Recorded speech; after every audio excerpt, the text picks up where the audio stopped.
Question 9, find the missing side in each triangle using any method. So one thing that we need to look at first, we can use the Pythagorean Theorem or we can use similar triangles as long as these two triangles are similar. So the way that we tell if two triangles are similar or not is to see if they have congruent angles. So we know that this is a 90-degree angle here and this is a 90-degree angle here, so we know that those two are congruent.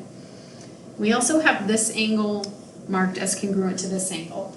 So by angle-angle similarity theorem, we know that these two triangles are similar to each other. So we can either use the Pythagorean theorem to find x and y, or we can use similar triangles. So I'll use similar triangles for one, and I'll use Pythagorean theorem for the other. And then you guys can choose which one you prefer. So if I'm going to use similar triangles, I'm just going to set up a proportion. So I'm always starting my proportions with the one that I'm trying to find. So I'm trying to find x, and then I want to go over to the other triangle and figure out which one that's corresponding with. So it corresponds with 12. And then I want to go back to the original triangle, and I have to use this one because if I use 5, I have two variables in one equation. I can't do that. So I have to use 3, which corresponds with 9. So in order to solve this, we just have to do cross multiplication. So x times 9 is 9x, and 3 times 12 is 36.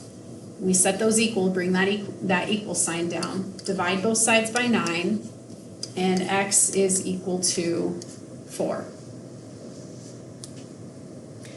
Now, in the other one, we'll use the Pythagorean theorem.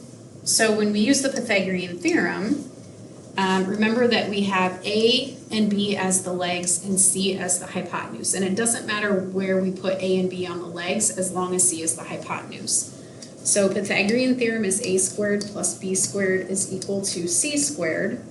And we have A is 9, B is 12.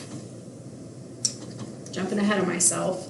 And we're looking for the length of C squared. So 9 squared is 81.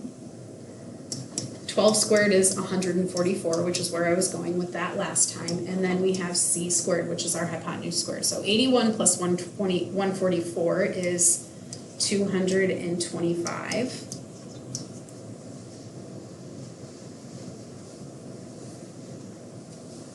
And if we take the square root of 225,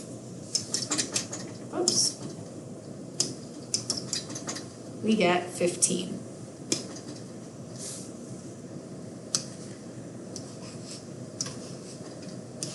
So the length of y would be equal to 15.